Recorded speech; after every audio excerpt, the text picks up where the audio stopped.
In terms of game theory, the figure of merit of a good game is minimum rules, maximum richness.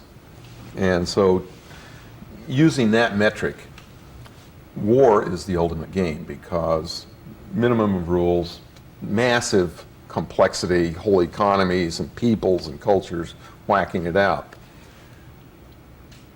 If you take the next best metric for game playing, it's business, where you have tremendous complexity, keep score with money, market share, what have you, and it's really fun. And being a game player, looking at strategic as well as tactical decisions in business has always been really a lot of fun. A lot of people wondered why Atari with the 2600 was able to dominate the market so completely and so totally. And one of the reasons was that the consumer game space required in-channel capacity, which was a relatively trick technology at that time.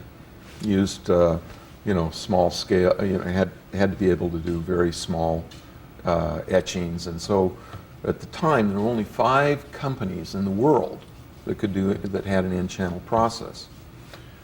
So, since we were the first, I went around and I cut deals with every one of the in-channel houses to make me the next generation custom chip for the next generation Atari 2600.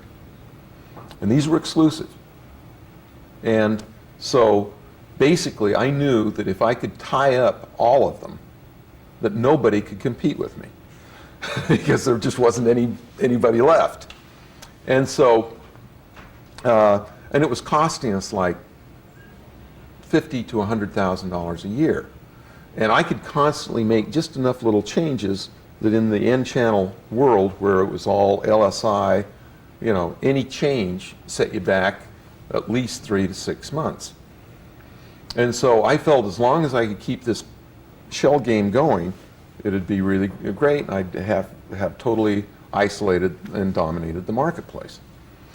Well, after I sold the company, and I was working this thing, people say, why are you doing this? You only need one next generation. Pick the guys that are the best and let these guys save you $100,000. You couldn't really tell them out loud that this is a blocking strategy, because business guys, particularly green eye shade people, don't get that. They don't understand that for $100,000 to get a monopoly is really a cheap price, really a cheap price.